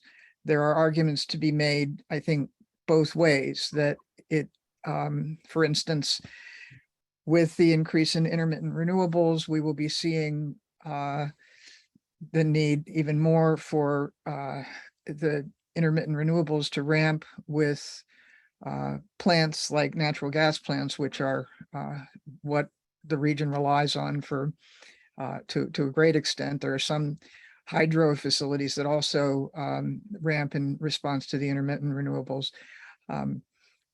I think that the issue may be different for Rygate than for McNeil. I once asked Darren Springer at night, when the sun goes down and the wind isn't blowing, where is McNeil getting its electricity, or where is Burlington getting its electricity? And he said from McNeil. Now, I don't know how accurate that statement is, but I don't think that this is an issue that has been explored at all in terms of whether there is value. I think I've looked at the Rygate plant contracts, and I can't really imagine that the municipal utilities that are required to take it really would care if it went offline. It's not a ramping plant. It's not providing that much, and it's a subsidy seeker. So it is entirely operating under subsidies that obviously it can't make money doing at right now because of the bankruptcy that just was filed for. So I think that there are some other aspects of these plants that haven't been explored, and they may be different for the two different plants, but I did want to bring those issues in, including the ratepayer subsidies. And I mean, I testified a few years ago to the Senate Finance Committee that really for Rygate, I think that it would make more sense to just pay the loggers to stay out of the woods than to give them another contract. But unfortunately, the legislature did provide another 10-year contract that's based on some benchmarks that I don't think the plant can meet in terms of promising to improve the efficiency of the plant. So thank you. Good. Thanks, Annette. So another public comment from Zach, and then we'll kind of go to some other polling about next steps. So Zach, go ahead. Thanks. Good morning. Zach Porter with Standing Trees. Thanks for the conversation today. And I wanted to kind of bridge the last public comment and this one and just say that, you know, we've heard a lot of excellent presentations and expert opinions on the impacts of biomass on the climate. We have excellent science to, I think, you know, understand what the carbon implications are of biomass. We've heard, I think, just one statement about the value of biomass from an economic perspective, and I heard that from Bill in terms of how it impacts people in the forestry community, with kind of substantiated, you know, peer-reviewed science, and that came from Bill Keaton, Dr. Keaton, who said that biomass electricity, you know, feeding McNeil, feeding Rygate, it improves the conditions for people in the wood products industry on the margins. It's a marginal addition to kind of the you know, to their economic well-being, and you know, I keep hearing these statements like we heard just a moment ago, and I'm sorry that he just jumped off because I don't mean to be speaking behind his back here, but from Billy we heard that, you know, biomass is a really critical piece, or at least the implication of what he was saying was that biomass is a critical piece of keeping forests, you know, from being converted to other uses. And I just don't think we've ever seen any evidence to point to that. What we do have such conclusive evidence for at this point is that biomass is bad for the climate. It's bad for public health. And so I really hope that where you go with your recommendations are to, and like Annette has said already today, we've seen that biomass without incredible public subsidy cannot survive on its own 2 feet. And so we have to make and you all are, you know, here to make a kind of, hopefully a wise kind of cautionary judgment, looking towards the future. You know, biomass takes us in the wrong direction. You know that at this point. I don't know how we could kind of come to any other conclusion after what you've heard. And I hope that the conversation will now shift to how do we get off of biomass, and let's talk about what's next. Let's, you know, let's move forward. I think that just came out in the polling too, for that matter. But I just wanted to reiterate that, you know, on this economic point, on this point about keeping forests as forests, so to speak, we just haven't seen any evidence pointing to biomass being critical in that regard. So let's talk about how we help people who are going to be impacted from this transition get through that. That's a good conversation to have. And let's talk about what other energy sources or ways of conserving energy, being more efficient with energy might help us get off of McNeil and Rygate and avoid future biomass usage. But I really hope that we are at that point now where we can move forward. So anyways, thank you for your conversation again today. And I'm looking forward to the recommendations that you all are going to put forward. Judy, over to you, and then I want to kind of check on next steps with a quick poll. So Judy. I just have a couple comments. Again, people have been saying, you know, what do we do if we close Rygate and if we close McNeil? What do we do if Rygate goes bankrupt? And because it's the same scenario, right? And the other question is, I don't recall having a speaker explain to us how much of these two places are being subsidized by the public. Have we had that? Did I miss it? No, I don't. I think, Jane, go ahead. Did we? We've just talked about the fact that McNeil does not take public funding to run, and Rygate is subsidized by the state. But do we know how much? In some of the documentation, I think we have it, but I can pull that, the annual public funding again. And so McNeil South is self-sufficient, is that what you're saying? It's not subsidized the way Rygate is. It's not subsidized. Is it subsidized anyway? Like federal subsidy? Chase has his hand up. He might know better, but my understanding is no. Chase, do you have a to that?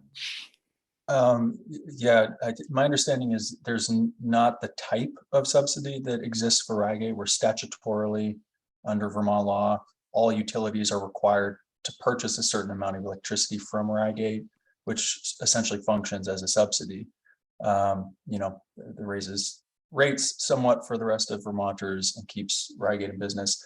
However, both Rygate and McNeil receive renewable energy credits for the electricity they generate, which Judy, you were discussing earlier in this call, how those credits are then sold out of state because they're, you know, financially lucrative.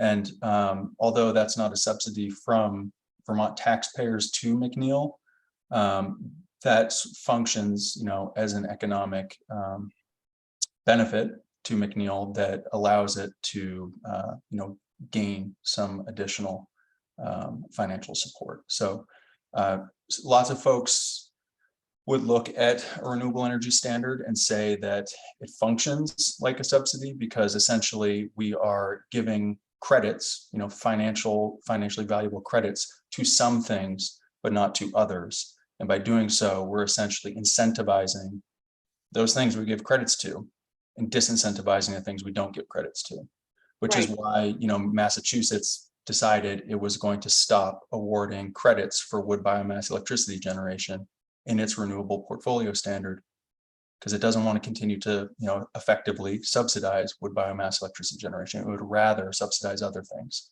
wind, solar, et cetera. So, Okay, so perhaps that should be a question, a survey question. Do we want to continue to subsidize? And I mean, I appreciate what you just said, Chase, but I would love to read an article or hear a spokesperson about that. I'd like more information. Great, thanks, Judy. Because of time, I'm going to, Cheryl, go ahead, and if you have a quick comment, you can just put it in chat. I'm sorry about that. I just want to get to our polling now. So I'm going to have another. This is really about and again, we just want to. Again, ultimately, this will be the decision of the Climate Council, but we want to get a sense of where the group is in terms of your future beyond October. So what I want to do is I'm going to put in, again, this is a two-part poll. I'm going to ask you three kind of very specific questions, and then there's a chance for you to add anything else you want to know about the future of this group, which will be a sort of comment boxes. So we'll get to that in a second. So if I copy this right, there's the Minty. This is for the task group members only. Let me do a presentation here, share it. So the idea here is kind of what at this point do you all think is the future of this group? So one choice is to say we've done our best. We're kind of done after we reported the council this month. Another one would be we continue this fall, maybe it's into winter, I don't know, to finish work specifically on the impacted community, because as Chase and others have said, we have not really engaged with them yet, and there is an effort to engage more broadly with that community. You know, we could talk about the phase out study that we talked a little bit about today, and there may be more presenters we want to hear from. So it'd be kind of we're going to wrap up, but we have some more work to do over the next several months. Or a third option would be to recast the group, potentially with newer additional members, and focus more broadly on a scope that's more broad because of all the forestry and thermal heat and all the things that were raised, you know, that weren't our core task, but we covered as we went. And there are probably other choices too, but we wanted people to kind of weigh in on, you know, you can strongly agree or strongly disagree with any of these. So just want to get a sense of where the task group is on the future of this group. And again, this is just to get a sense of where you are. We'll talk about it more next week and the following. And then of course, you all will decide what to say or not say to the full council on this. Pat, can I just confirm that the left side is strongly disagree, even though? Oh, yes, thank you. Okay. So the left side strongly agree. In fact, you know what, let me just go fix this before you guys do this, because that it's not good. Let me just get that straight. I can fix it real quickly, I think. Let me just get that right. So it should be, the right side should be strongly disagree. So let me just fix that right now. I think I can do that. Okay, I'm going to give you, I'm going to just, in case I don't think it changed though. I don't think it changed. Okay, so then I'm going to present. All right, can you guys see that now? Thank you, Megan, for that. All right, and then you should be able to weigh in on that. So thank you for that correction. And everybody could weigh in. I hid these results because I meant to hide the other ones so people wouldn't kind of watch real-time voting. So when after people weigh in, I'll look at the number at the bottom. I can share the results. So just want everybody a chance to weigh in.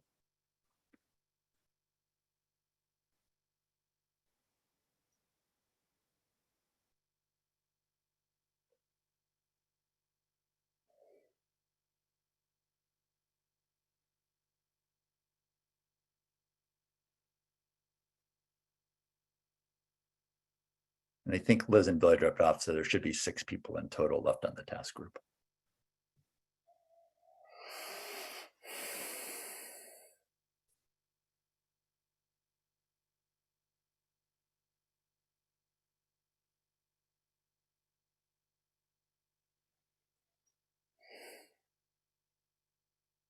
Waiting for one more, I think.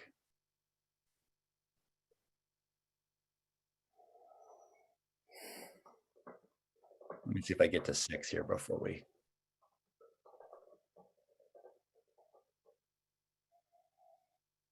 Anybody else want to weigh in there? Okay, there we go. We've got that right. All right. So we got interesting kind of a Midland response. So we force you to choose 1 through 4 and not 5, because 5 is people pick in the middle, then it's easier. We try to avoid that. But so we kind of got Midland results about what to do next. So I think this is something for you all to think about. We don't need to, necessarily to solve that problem today, but I think given the results are really Midland on all these things, we probably need to talk as a group about what you all are thinking, because we clearly probably need some more discussion. One thing, there's one other question on this thing, which is if you have other ideas for the future of this task group, what you can do is in Minty, you can just enter like, a sentence or 2, and it'll show up in boxes, and then I can show the results. So just, if you have any thoughts or ideas you want to add here about the future, this is a chance just to kind of quickly put something in writing. And I think I can, just show, these things I can just show as people put stuff in, so.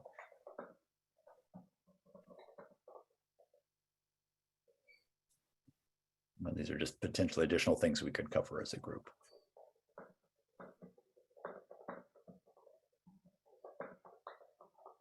If you have other ideas in addition to the one there, have at it.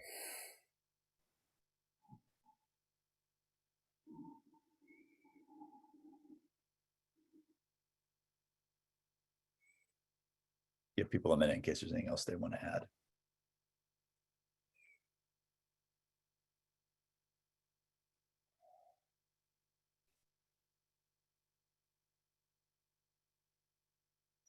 Anything else for people to add? And I'll kind of close this off there. Great. We'll give people a minute longer. Part of the time here.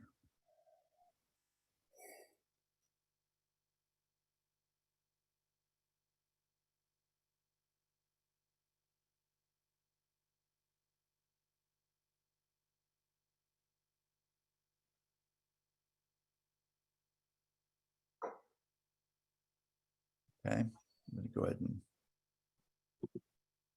close out of that. Stop sharing. Okay. And also thanks for the folks who put stuff in the comment in terms of kind of public view of the way forward. I said Cheryl, just as you did is totally fine. If you guys have thoughts about the future, Cheryl, just as you did, totally fine to put it in there. Okay. Jane, I need a minute to kind of just make sure I get the results saved here. So do you want to just maybe talk about what we were thinking of the next steps and let the group kind of weigh in on where to from here? Yeah, so understanding that Pat and I had notes that were drafted from the original group of the drafting task group, the original meeting, I should say. We were thinking about holding another meeting where we could really dive into that document together based on changes and edits that were made from today's polling and conversation. And we're thinking about suggesting doing that next week with a smaller group, and then bringing that back together with the whole task group the following week for more substantive conversation and to prep. Some of the things we need to start to think about is, one, sharing the actual document and how that's and then ultimately how that's presented to the council. So who from the task group is going to represent the work of the task group up to the council and that presentation. So something to be thinking about and something that we'd like to formulate a plan for as we move forward and prepare for the 17th. So just to be explicitly clear, we're suggesting canceling a public meeting next week and having a real work group meeting, a real working meeting of drafting, and then being able to post that by the Friday of next week so that there's time to vet and consider, and then really work through that with the following week in a public meeting and hone in how we're going to communicate that to the council. What do people think about that approach? And that includes folks on the drafting group. I think that was Richard, Judy, Charlie. Yeah, Charlie, go ahead. Yeah, I'll just flag as far as scheduling goes. Next Wednesday, I'm going to have limited availability. I got to be in Southern Vermont at an in-person meeting, and so I might be able to join for a little bit of time at the beginning, depending on internet connection, but it's going to be really limited as far as what I'm around for Wednesday. Okay. And we could, for the drafting group, potentially do a quick doodle poll and try to find a different time for sure. I also will not be available next Wednesday morning. Okay. So it sounds like drafting group, but we need to find a different time, which we'll put on our task right after this morning. Full group, what are your thoughts about that kind of approach? The full group takes a week off next week. We get the drafting group to work with us, and then we bring you something ahead of the following week for you to look at, and then we'll talk it through in the meeting on the 12th or whatever it is. How does that sound?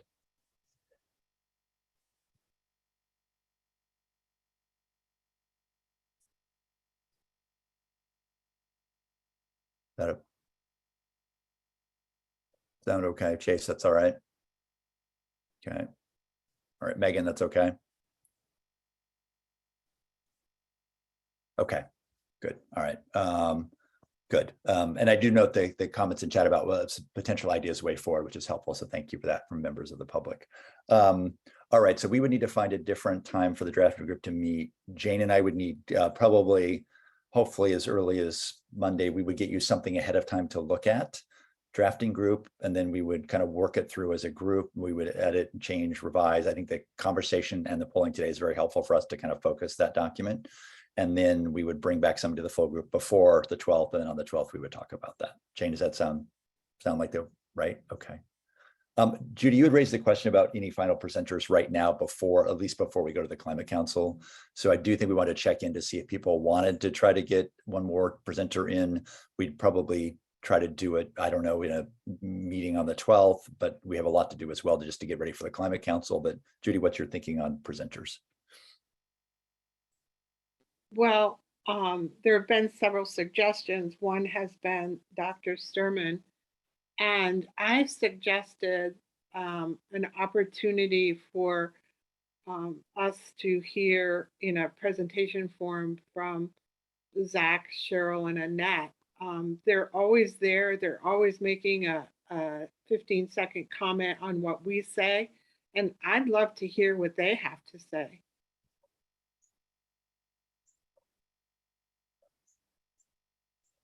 And Judy, can you say a bit more, or maybe Chase can? Dr. Sternum, remind me what his specialty is. That's what I can't remember. Cheryl Joy, I think, is the person who's been recommending him. I don't know. Maybe she can. I know Chase or Cheryl Joy. I'm happy to jump in, but I defer Cheryl if you want to. Please go ahead, Chase. Sure. So Dr. John Sturman is a professor at the Massachusetts Institute of Technology. I'm gonna share his bio in the chat.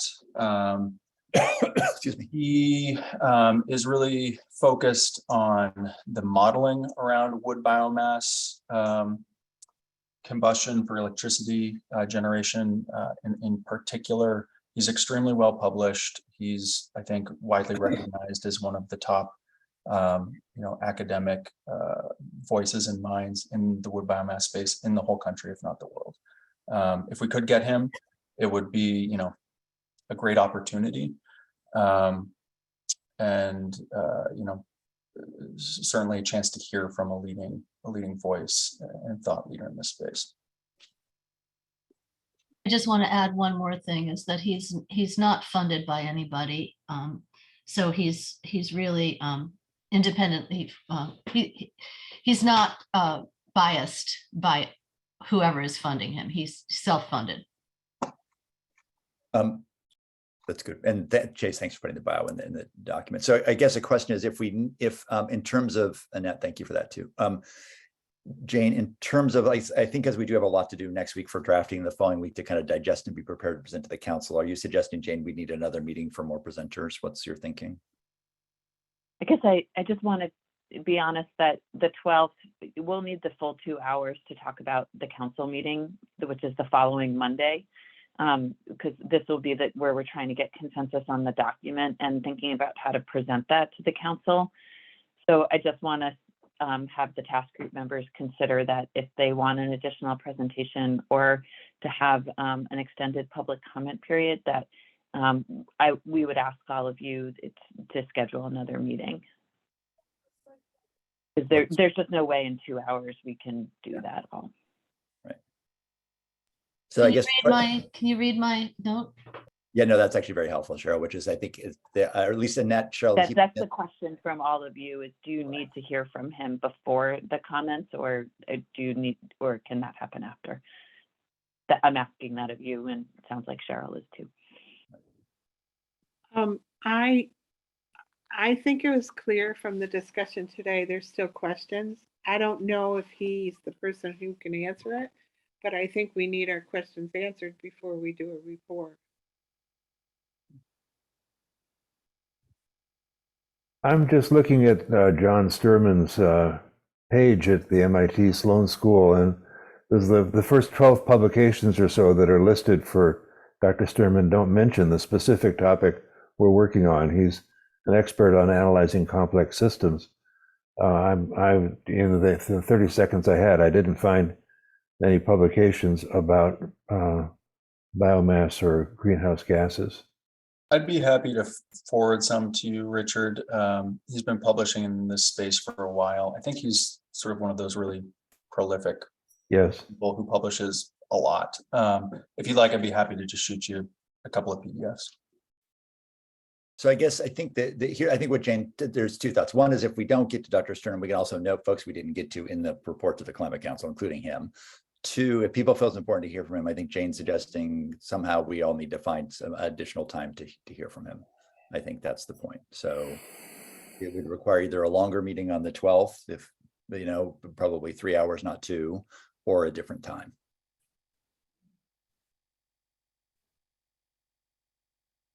So what is people, I think we're kind of looking to you to how we proceed with that. I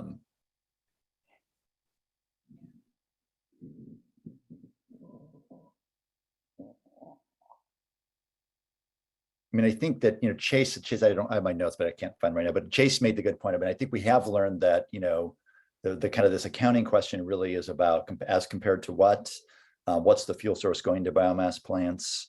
You know, what's the forestry practice that follow from it? What's the time period you consider? And we certainly learned that it's complicated and all those factors come in. So determining biomass's carbon neutrality over time is a complicated story, and frankly, much more complicated than telling the story about, you know, carbon neutrality of, say, solar or wind or even hydro. So I think that, you know, Chase, you captured well what I think we've learned. And I think as compared to what, we also know that as Vermont's energy mix becomes increasingly not fossil fuel, biomass doesn't stack up particularly well as, you know, as more and more renewables really come into the mix for New England and for Vermont in particular. That doesn't answer the question of whether or not Rygate and McNeil should keep going or not. That's a different question. But I'm just curious whether we would learn more from Dr. Stern. Then we might get a finer point on it for sure. The question is, would we learn enough more different that we would try to kind of squeeze him in before we go to the Climate Council? I have a question. Jane and Megan just said they're not available on the 12th. And if that's when we're supposed to talk about the report, maybe we can have the presentations and some other day, like the 13th or the 14th or something like that, when Jane and Megan can be there, talk about the report. Well, I made sure Pat was available, and since I'm not a member of the task group, I don't think I'm necessary. And Megan and I are traveling for a work meeting that week, so largely unavailable that week. But I'm sure Megan will provide comments, input beforehand, and we can do that and share that with all of you. But well, I guess the question is, Judy, specific to Dr. Sternum, I'm probably say his name wrong, but anyway, Sturman. I don't know if someone's willing to reach out to him and see when he's available. We can, we could certainly do an hour. Jane, I don't know how you feel about this. We could just do an hour and have him present, have you who's available ask some questions, and we can record it, and then make it available to people. Like that's one thing we could try to do. And depending on his availability. I don't know how people feel about that. And if someone's willing to reach out to him and check, then I can work with that person to see if we can find an hour to do so.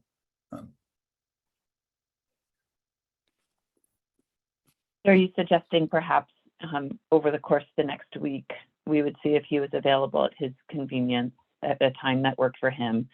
We would invite folks in to hear it. I guess I'd ask Chase, others, as whoever was to reach out to him. It's a lot to ask of somebody to present for an hour, and I do feel like the courtesy of having people present is a nice. So it would be awkward to invite him and then not have people present. So I'm not sure how to manage that on a short timeline. Didn't Cheryl, I have this recollection that Cheryl put dates in last time that he was available. Is that true, Cheryl? Yes, I think in my memory, he's available on the 15th. Just looking to the. I have to look it up. Saturday. That's a Saturday. So it's there's a Wednesday that he's available. I'll look it up right now. Okay, sure. Great. Okay. So again, I'm more than happy to coordinate with someone who will be in contact with Dr. Sternum to look at his availability, check with all of you who regularly attend this meeting to see your availability, and if we can match something up, great. If we can't, we can't. But I'm happy to do that if people want me to. I just need the person who will be in touch with Dr. Sternum. If the Can you group, all hear me? He's available October 5th, the 19th, and the 26th. Chase, go ahead. 5th. Sorry, share one more time. The 5th. Yeah, the 19th and the 26th. Okay. At the regular time, is that at the 8:30 in the morning, Cheryl? Yes, 8:30 to 10:30 Wednesday mornings. Chase, go ahead. I was just going to say that if the group would like to hear from Dr. Sturman, and if we're looking for a volunteer to reach out to him, I'll raise my hand and I'd be happy to reach out. Okay, and I think Cheryl, because I think next Wednesday isn't a great time for everybody else. We won't have great attendance. So Chase, maybe I'll work with you and we'll see what we can sort out. Okay, sounds good, Pat. And I'll follow up an email with you. Okay. So drafting group, we'll be in touch about finding a time to meet, not on Wednesday morning, the 5th. I'll work with Chase to find a time to hear from Dr. Sternum going forward. And then we'll try to get going on this document and see where we can go. I have a question, Patrick. You bet. You said that this report will go to the council. And I don't know how this will work. I mean, we're asking, or we could conceivably be asking to reduce biomass. We could conceivably be asking to change and create new avenues for forestry. There's lots of things we could be asking. And the people on this committee seem to be in businesses and organizations that this will impact. So how can we believe that they will take our recommendations and our opinions and not consider their personal gains or losses? I don't know, Judy, I don't know. I mean, I think the climate councils as constructed by the legislature is what it is. So what they'll do with these recommendations, whether they'll be able to kind of, say, yes, we agree, or or defer them like they did last time. I don't know. It's a good question. I don't know.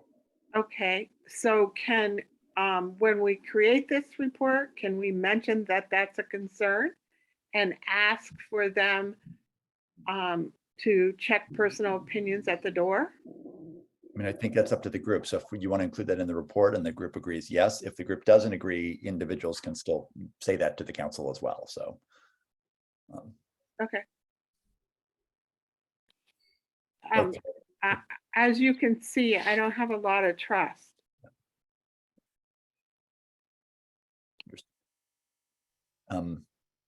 Absolutely point noted. Okay. All right. We have some work to do. Anything else, folks, before we wrap up task group? Members of the public, thanks for I joining. just want to acknowledge that, sorry, that you all had mentioned both an additional presenter and or extended public comment. And we settled on the presenter, but not the public comment. So I just want to highlight that just so it doesn't doesn't fall to another conversation never happened. So if you're able to schedule a time that Dr. Sternum can present, I might encourage that time include the public comment period too. And Jane, that would address Judy's point that if Zach or Annette or whoever wants to make a more detailed presentation versus a verbal statement, they would be able to do so. Okay. All Thank you. So why don't we'll reach out for both. We'll try to reach out to kind of put that all together. So, okay. All right. Thank you, everybody. Really appreciate it.